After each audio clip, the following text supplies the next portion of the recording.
లాజ్లో అనే అతను 2010లో కేవలం 2 పిజ్జాలను కొనడానికి 10,000 బిట్కాయిన్స్ను ఖర్చు చేశాడు. అప్పట్లో బిట్కాయిన్ వాల్యూ చాలా తక్కువగా ఉండేది.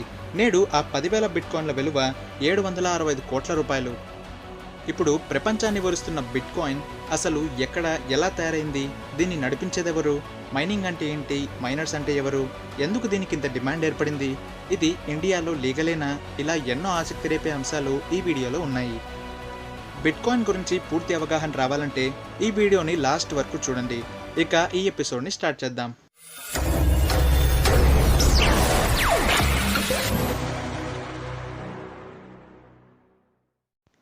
బిట్కాయిన్ అనేది క్రిప్టో కరెన్సీ లేదా డిజిటల్ కరెన్సీ అని మనం చెప్పుకోవచ్చు. అంటే డబ్బు ఫిజికల్ ఫామ్లో కాకుండా డిజిటల్ ఫామ్లో ఉంటుంది. పేరులో కాయిన్ ఉంది, కానీ నిజానికి ఇది కాయిన్ కాదు, అలాగే నోట్ కూడా కాదు. ట్రాన్సాక్షన్స్ అన్నీ కూడా ఆన్లైన్లోనే జరుగుతూ ఉంటాయి. ఉదాహరణకు ఫోన్పే, పేటీఎంలలో ట్రాన్సాక్షన్స్ ఆన్లైన్లో జరిగినట్టే ఇక్కడ కూడా బిట్కాయిన్ వ్యాలెట్ ఉంటుంది. అయితే పేటీఎం వాటన్నిటిలో కూడా డబ్బు సెంట్రలైజ్డ్గా ఉంటుంది. అంటే డబ్బుని ఆర్బీఐ కంట్రోల్ చేస్తూ ఉంటుంది. అలాగే బ్యాంక్స్ ఇన్వాల్వ్మెంట్ కూడా ఉంటుంది. కానీ ఈ బిట్కాయిన్స్లో పరిస్థితి పూర్తిగా ఆపోజిట్. ఎవరు కూడా ఈ బిట్కాయిన్స్ను కంట్రోల్ చేయలేరు కూడా. కేవలం కంప్యూటర్ అల్గారిథం మాత్రమే దీన్ని కంట్రోల్ చేస్తూ ఉంటుంది. ఆ కంప్యూటర్ అల్గారిథం పేరు SHA-256. ట్రాన్సాక్షన్స్ అన్నీ కూడా P2P అనే బ్లాక్ చైన్ టెక్నాలజీ మీద నడుస్తూ ఉంటాయి. P2P అంటే పియర్ టు పియర్ టెక్నాలజీ. ఈ బ్లాక్ చైన్ అంటే షేర్డ్ పబ్లిక్ లెడ్జర్. అంటే అన్ని ట్రాన్సాక్షన్స్కు సంబంధించిన డీటెయిల్స్ పబ్లిక్ డొమైన్స్లో స్టోర్ అవుతాయి. కావాలంటే మన ఫోన్లో కూడా ట్రాన్సాక్షన్ ఏ అడ్రస్ నుండి ఏ అడ్రస్కి జరిగిందో తెలుసుకోవచ్చు. నార్మల్గా బ్యాంక్లో మన అకౌంట్ డీటెయిల్స్ అన్నీ పాస్బుక్లో స్టోర్ అవుతాయి. అయితే అవి మనకు తప్ప ఎవరికి తెలియవు, మనం చెప్తే తప్ప. కానీ బిట్కాయిన్స్లో అలా కాదు. మొత్తం అన్ని ట్రాన్సాక్షన్స్ని మనం తెలుసుకోవచ్చు. అయితే ఎవరు ఎవరికి పంపారో ట్రేస్ చేయలేం. ఎవరు కూడా దీన్ని ట్రేస్ చేయలేరు. అంత సెక్యూర్గా ఉంటుంది. కేవలం వాళ్ళ అడ్రస్ని మాత్రమే చూడగలం. నెక్స్ట్, ఒక బిట్కాయిన్ విలువ ఎప్పుడు మారుతుందో చెప్పలేం. వాల్యూ తీవ్రంగా ఫ్లక్చువేట్ అవుతూ ఉంటుంది. 2013 అక్టోబర్లో ఒక బిట్కాయిన్ విలువ 10,000 రూపాయలుగా ఉండేది. 2017లో విపరీతమైన డిమాండ్ ఏర్పడి ఒక బిట్కాయిన్ విలువ అక్షరాల 10,44,000 రూపాయలుగా ఉండింది. ఆ విలువ 2018 డిసెంబర్ 28 నాటికి 2,69,000కు పడిపోయింది. అంతేకాకుండా 2020 జూన్ నుంచి జూలై గ్రాఫ్లో ఎంత తీవ్రమైన ఫ్లక్చువేషన్స్ ఉన్నాయో స్క్రీన్లో గమనించవచ్చు. ఒక బిట్కాయిన్ విలువ 7,69,000 రూపాయలుగా ఉంది. ఇలాంటి డిజిటల్ కరెన్సీని సృష్టించింది జపాన్కు చెందిన సతోషి నకోమోటో. విచిత్రం ఏంటంటే ఈ పేరు ఒక సంస్థదా లేదా ఒక మనిషిదా అనేది ఇప్పటి వరకు ఎవరూ కనిపెట్టలేకపోయారు. సతోషి నుంచి 2008 అక్టోబర్ 31న బిట్కాయిన్ గురించి మొట్టమొదటిసారిగా ఒక జర్నల్ పేపర్ రిలీజ్ అయింది. స్క్రీన్లో కనిపిస్తున్నదే ఒరిజినల్ పేపర్. అందులో పేర్కొన్న విధంగా కేవలం 21 మిలియన్ బిట్కాయిన్స్ మాత్రమే వరల్డ్ వైడ్ సర్క్యులేట్ అవ్వగలవు. అంతేకాకుండా ట్రాన్సాక్షన్కు సంబంధించిన ఫుల్ డీటెయిల్స్ని ఆ పేపర్లో ఇవ్వడం జరిగింది. మీరు కూడా చదవాలనుకుంటే కింద డిస్క్రిప్షన్లో లింక్ ఉంటుంది, డౌన్లోడ్ చేసుకోండి. 2009 జనవరి 3వ తేదీన అఫీషియల్గా బిట్కాయిన్ వాడుకలోకి వచ్చింది. మొట్టమొదటి ట్రాన్సాక్షన్ జరిగింది జనవరి 12, 2009లో. సతోషి నకోమోటో హాల్ ఫిన్నే అనే అతనికి 50 బిట్కాయిన్స్ను పంపాడు. స్క్రీన్లో కనిపిస్తున్నదే ప్రూఫ్. అయితే అప్పట్లో ట్రాన్సాక్షన్ ఫీజు 0 బిట్కాయిన్స్గా ఉండేది. అంటే ఎలాంటి ట్రాన్సాక్షన్ ఫీజు లేకుండా బిట్కాయిన్స్ని పంపేవారు. నేటికి కూడా చాలా తక్కువ ట్రాన్సాక్షన్ ఫీజు ఉంటుంది. ప్రపంచంలో ఎక్కడికైనా నిమిషాల్లో బిట్కాయిన్స్ని పంపొచ్చు. అయితే అవతలి వారికి కూడా బిట్కాయిన్ వాలెట్ ఉండాలి. ఇక్కడ మరొక విషయం మనం గమనించాలి. మీరు బిట్కాయిన్స్ను సరైన అడ్రస్కి పంపుతున్నారా లేదా అని 1-2 సార్లు చెక్ చేసుకోవడం మంచిది. ఒకసారి మీరు అనుకోకుండా వేరే అడ్రస్కు పంపితే ఇక మీకు ఆ బిట్కాయిన్స్ తిరిగి రావు. ఎవరు కూడా వాళ్ళ డీటెయిల్స్ని ట్రేస్ చేయలేరు. ఈ బిట్కాయిన్స్ని హ్యాకర్స్ కూడా వాడుతూ ఉంటారు. వాళ్ళ ఐడెంటిటీ గోప్యంగా ఉంటుంది కనుక వెబ్సైట్ని హ్యాక్ చేసి వాళ్ళ బిట్కాయిన్ అడ్రస్ని వెబ్సైట్లో పెట్టి బిట్కాయిన్స్ని ఆ అడ్రస్కి పంపితే మీ వెబ్సైట్ని వదిలేస్తామని బెదిరిస్తూ ఉంటారు. రీసెంట్గా హ్యాకర్స్ ఒక కొత్త దందాను స్టార్ట్ చేశారు. ప్రపంచ ప్రఖ్యాతలైన Bill Gates, Jeff Bezos, Obama ఇలా కొందరి ట్విట్టర్ అకౌంట్స్ని హ్యాక్ చేసి ప్రజలను ఈ అడ్రస్కు బిట్కాయిన్స్ని పంపితే మేము డబల్లో బిట్కాయిన్స్ పంపుతామని ఆశ చూపారు. పాపం ప్రజలు చాలామంది $120,000 విలువైన బిట్కాయిన్స్ను ఆ అడ్రస్లకు పంపి మోసపోయారు. ఇక వాళ్లకు ఆ బిట్కాయిన్స్ తిరిగి రావు. అందుకే ఇలాంటి విషయాల్లో జాగ్రత్త వహించాలి. నెక్స్ట్, బిట్కాయిన్స్ అందుబాటులోకి రావాలంటే మైనింగ్ అనే పద్ధతి అవసరం. ఇప్పుడు మనం మైనింగ్ అంటే ఏంటి, మైనర్స్ అంటే ఎవరు, బ్లాక్స్ అంటే ఏంటి, ఇలాంటి టర్మ్స్ని తెలుసుకుందాం. మైనింగ్ అంటే బిట్కాయిన్స్ ట్రాన్సాక్షన్స్ ద్వారా రివార్డ్ రూపంలో బిట్కాయిన్స్ని ఫ్రీగా పొందటాన్ని మైనింగ్ అంటారు. ఈ ట్రాన్సాక్షన్ ప్రక్రియను వెరిఫై చేసే వాళ్ళని మైనర్స్ అంటారు. ఈ మైనర్స్ పాత్ర అతి ముఖ్యమైనది. వాళ్ళు బిట్కాయిన్ నెట్వర్క్ని కాపాడుతూ ట్రాన్సాక్షన్స్ని కన్ఫర్మ్ చేస్తూ ఉంటారు. బ్లాక్ అంటే కొన్ని సెట్ ఆఫ్ ట్రాన్సాక్షన్స్ కన్ఫర్మ్ అయిన వాటిని బ్లాక్ చైన్లో పొందుపరచడానికి ఒక వర్చువల్ ప్లేస్ అన్నమాట. అంటే అన్ని పబ్లిక్ డొమైన్స్లో కనిపించే లెడ్జర్ని బ్లాక్స్ని అంటాం. ఎన్ని ఎక్కువ కన్ఫర్మేషన్స్ జరిగితే అంత ఎక్కువ ట్రాన్సాక్షన్ ఫీస్ లభిస్తుంది. బ్లాక్స్ని అల్గారిథమే రిలీజ్ చేస్తుంది. మైనర్స్ ఆ బ్లాక్ని వెతకాల్సి ఉంటుంది. కొన్నిసార్లు సులభంగా దొరుకుతాయి, కొన్నిసార్లు చాలాసేపు వెయిట్ చేయాల్సి వస్తుంది.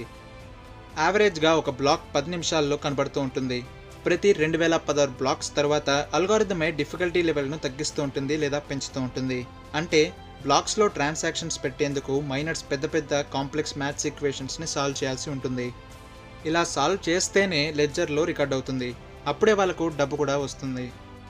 ఇది వాళ్ళు త్వరగా చేస్తే అల్గారిథం బ్లాక్స్ను కొంచెం లేట్గా విడుదల చేస్తుంది. బ్లాక్స్ని లేట్గా సాల్వ్ చేస్తే అల్గారిథం ఫాస్ట్గా కొత్త బ్లాక్ను విడుదల చేస్తుంది. ఇలా ప్రతి 2016 బ్లాక్స్ తర్వాత పర్సంటేజ్ని పరిశీలించి అల్గారిథమే డిసైడ్ చేస్తూ ఉంటుంది. దీన్నే టెక్నికల్గా బ్లాక్ డిఫికల్టీ అని అంటాం. ఇప్పుడు బిట్కాయిన్స్ని ఎలా మైన్ చేస్తారు, మనం కూడా బిట్కాయిన్స్ని మైన్ చేయొచ్చా అనే అంశాలను పరిశీలిద్దాం. నిజానికి మనం బిట్కాయిన్స్ను మైన్ చేయాలంటే ఇంట్లో ఉండే కంప్యూటర్ సరిపోవు.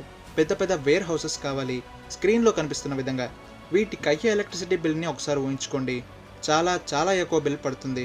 ఒకవేళ మైన్ చేసినా ప్రాఫిట్స్లో ఉంటామని చెప్పలేం. అయితే ఇంట్రెస్టింగ్ ఫ్యాక్ట్ ఏంటంటే సతోషి నకోమోటో మొట్టమొదటిసారి ఇంట్లో ఉండే కంప్యూటర్తోనే మైనింగ్ చేశాడు. అప్పుడు హ్యాష్ రేట్ చాలా తక్కువగా ఉండేది. హ్యాష్ రేట్ అంటే మైనింగ్ చేసే డివైస్ యొక్క స్పీడ్. పైగా అప్పుడు కొంచెం సింపుల్ ఈక్వేషన్స్ ఉండేవి. ఇప్పుడు అలా కాదు. ప్రపంచవ్యాప్తంగా తీవ్రమైన పోటీ ఉంది. ఎవరి దగ్గర ఎక్కువ హ్యాష్ రేట్ ఉంటే, అంటే ఇక్కడ హైలీ సూపర్ కంప్యూటర్స్ ఉండే వాళ్ళే బెటర్గా బిట్కాయిన్స్ని పొందుతారు. అందుకే ఇప్పుడు అది హైలీ స్పెషలైజ్డ్ ఇండస్ట్రీ అయిపోయింది. సీరియస్గా బిట్కాయిన్స్ని మైనింగ్ చేయాలంటే అందుకు ఏఐఎస్సి మైనింగ్ హార్డ్వేర్ అవసరం. ఏఐఎస్సి అంటే అప్లికేషన్ స్పెసిఫిక్ ఇంటిగ్రేటెడ్ సర్క్యూట్స్. ఈ హార్డ్వేర్స్ చాలా కాంప్లెక్స్ ఈక్వేషన్స్ని సాల్వ్ చేయగలవు. ఒకప్పుడు గ్రాఫిక్ కార్డ్స్ని వాడేవారు. అందులో కూడా మంచి హ్యాష్ రేట్ ఉండేది. ఇప్పుడు దానికన్నా స్పీడ్ని అందుకోవడం కోసం ఏఐఎస్సిస్ని వాడుతున్నారు. మైనింగ్లో వేగం చాలా అవసరం. అన్ని వైపుల నుండి పోటీ ఉన్నందున ఎవరు మొదటిగా బ్లాక్ని సాల్వ్ చేస్తారో వాళ్ళకే బిట్కాయిన్స్ లభిస్తాయి. బాగా ప్రాచుర్యం పొందిన ఏఐఎస్సి హార్డ్వేర్స్లో యాంట్మైనర్ S19 Pro అండ్ M30S++ ఉన్నాయి. వాటి హ్యాష్ రేట్స్ చూసుకుంటే యాంట్మైనర్ S19 Proలో 110 TH/s, అలాగే M30S++లో 112 TH/s ఉన్నాయి. ఇక్కడ TH/s అంటే ట్రిలియన్ హ్యాషెస్ పర్ సెకండ్ అని అర్థం. అంటే ఇక్కడ ఒక సెకండ్కి 110 ట్రిలియన్ క్యాలిక్యులేషన్స్ చేయగలమన్నమాట. ఇంత ఫాస్ట్గా మైనింగ్ జరుగుతూ ఉంటుంది. మైనింగ్లో హార్డ్వేర్స్తో పాటే సాఫ్ట్వేర్స్ కూడా చాలా అవసరం. ఈ సాఫ్ట్వేర్స్ ద్వారానే బ్లాక్స్ని బ్లాక్ చైన్లో పెట్టేందుకు వీలవుతుంది. అంతేకాకుండా హార్డ్వేర్ స్పీడ్ని, హ్యాష్ రేట్కు సంబంధించిన స్టాటిస్టిక్స్ని స్క్రీన్ మీద డిస్ప్లే చేస్తూ ఉంటుంది. డిఫరెంట్ ఆపరేటింగ్ సిస్టమ్స్కి డిఫరెంట్ సాఫ్ట్వేర్స్ ఉంటాయి. ఒకవేళ ఆపరేటింగ్ సిస్టమ్ లినిక్స్ అయితే #R8 OS అనే సాఫ్ట్వేర్ని వాడతారు. అదే విండోస్కి అయితే బెయిన్స్ ఓఎస్ని, మ్యాక్ ఓఎస్కి అయితే హైవ్ ఓఎస్ అనే సాఫ్ట్వేర్స్ని జనరల్గా వాడుతూ ఉంటారు. ఇంకా వేరే సాఫ్ట్వేర్స్ కూడా అందుబాటులో ఉన్నాయి. అయితే సాఫ్ట్వేర్స్ని ఇన్స్టాల్ చేసుకునే ముందు జాగ్రత్త అవసరం. సాఫ్ట్వేర్స్లోనే వైరస్లు ఉండే ఛాన్స్ ఉంది. వాళ్ళు సీక్రెట్గా మీ బిట్కాయిన్స్ని దొంగలించగలరు. కాబట్టి రివ్యూస్ని చూసి ఒరిజినల్ సైట్ నుండి డౌన్లోడ్ చేసుకోవడం మంచిది. మైనింగ్ని ఆండ్రాయిడ్ ఫోన్లో చేయొచ్చా అనే డౌట్ వచ్చిందా? అయితే నిజానికి మీరు మైనింగ్ని ఫోన్లో చేసినా ₹1 కన్నా తక్కువ సంపాదిస్తారు సంవత్సరానికి. వాటి స్పీడ్ ఏమాత్రం సరిపోవు. పెద్ద పెద్ద సూపర్ కంప్యూటర్స్తోనే వాళ్ళు చాలా కష్టపడుతూ ఉంటారు. దాని ముందు ఆండ్రాయిడ్కి అంత సీన్ లేదు. పైగా బ్యాటరీ డ్రైన్ అయిపోతుంది. కాబట్టి ఈ ఆలోచనను విరమించుకోవడం మంచిది. సాధారణంగా కొంతమంది మైనర్స్ కలిసి గ్రూప్గా ఏర్పడి మైనింగ్ చేస్తారు. ఈ గ్రూప్స్గా ఏర్పడడాన్ని మైనింగ్ పూల్స్ అని అంటాం. వీళ్ళంతా రివార్డ్ రూపంలో వచ్చిన బిట్కాయిన్స్ని సమానంగా పంచుకుంటారు. వీళ్ళు ఇలా ఎందుకు చేస్తారంటే గ్రూప్స్గా ఫామ్ అయినప్పుడు మరింత ఎఫెక్టివ్గా హ్యాష్ రేట్ ఉంటుంది. అలాగే ఈక్వేషన్స్ని ఫాస్ట్గా సాల్వ్ చేయగలుగుతారు. కలిసికట్టుగా చేస్తారు కాబట్టి మరింత లాభాలు వస్తాయి. సొంతంగా చేసేవారు కూడా ఉంటారు. దీన్ని సోలో మైనింగ్ అని పిలుస్తాం. వాళ్ళతో పోలిస్తే ఒకరే చేసే వాళ్లకు చాలా టైం పడుతుంది. ఇప్పుడు రివార్డ్ రూపంలో ఎన్ని బిట్కాయిన్స్ వస్తాయో చూడండి.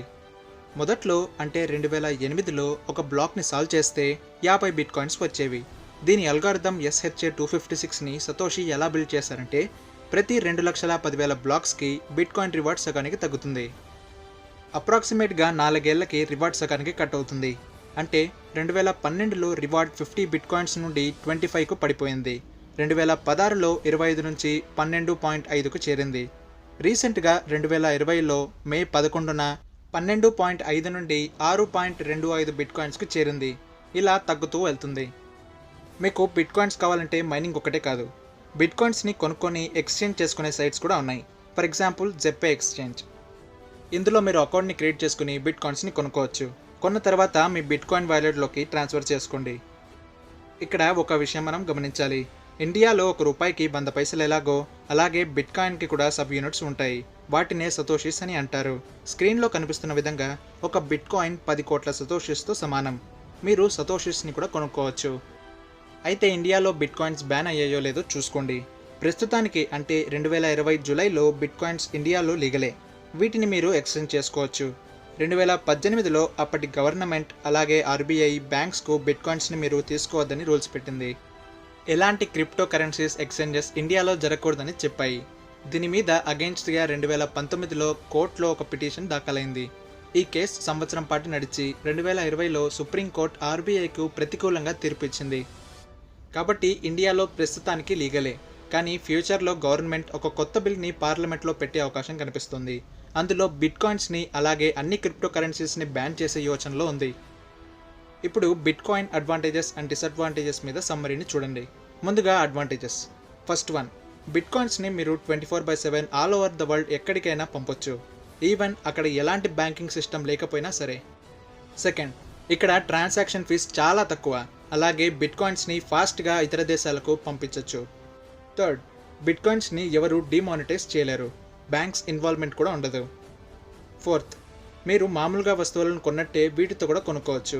ఎలాంటి రిస్ట్రిక్షన్స్ ఉండవు, బట్ షాప్ కీపర్ వీటిని యాక్సెప్ట్ చేయాలి. ఫిఫ్త్ వన్, ఇందులో మల్టీ సిగ్నేచర్ ఆథరైజేషన్ ఫెసిలిటీ ఉంది. ఈ ఫీచర్ బిజినెస్ రంగంలో బాగా ఉపయోగపడుతుంది. ఎలా అంటే బిజినెస్లో బిట్కాయిన్స్ని పంపాలంటే ఇతర కో ఫౌండర్ సిగ్నేచర్ చేస్తేనే పంపే ఆప్షన్ కూడా ఉంటుంది. సిక్స్త్ వన్, ట్రాన్సాక్షన్స్ అన్నీ కూడా బ్లాక్ చైన్లో స్టోర్ చేయబడతాయి. మీరు ఏ ట్రాన్సాక్షన్ అడ్రస్ అయినా మీ మొబైల్లోనే చూడొచ్చు. Next, disadvantages. ఫస్ట్ వన్, ఇందులో మనీ డీసెంట్రలైజ్డ్గా ఉంటుంది కాబట్టి ఎక్కువ ఇల్లీగల్ పనులు జరిగే అవకాశాలు ఉన్నాయి. సెకండ్ వన్, తీవ్రమైన ఫ్లక్చుయేషన్స్ వల్ల మనం బిట్కాయిన్ ప్రైస్ని ప్రిడిక్ట్ చేయలేం. దీనివల్ల ఎప్పుడు ఎవరు లాస్ అవుతారో తెలీదు. థర్డ్ వన్, ఈ బిట్కాయిన్స్ని లోకల్ కరెన్సీలోకి మార్చుకోవాలంటే చాలా ఫీజు వసూలు చేస్తాయి చాలా కంపెనీస్ అలాగే బ్యాంక్స్ కూడా. ఫోర్త్ వన్, ఒకసారి మీరు రాంగ్ అడ్రస్కి ట్రాన్సాక్షన్ చేశారంటే ఇక మీకు ఆ బిట్కాయిన్స్ తిరిగి రావు. ఫిఫ్త్ వన్, బిట్కాయిన్ వాలెట్లో మీకు ఒక ప్రైవేట్ కీ ఉంటుంది. దాని పాస్వర్డ్ని మర్చిపోయారంటే మొత్తం వాలెట్ని వదిలేసుకోవాల్సిందే. ఇది ఇవాల్టి వీడియో ఫ్రెండ్స్. మీకు ఈ కాన్సెప్ట్ నచ్చితే లైక్ చేసి మీ ఫ్రెండ్స్ అందరికీ షేర్ చేయండి. మా ఛానల్ని సబ్స్క్రైబ్ చేసుకోండి. ఇలాంటి ఎన్నో ఇంట్రెస్టింగ్ కాన్సెప్ట్స్తో మళ్ళీ కలుద్దాం. అంతవరకు స్టే ట్యూన్డ్.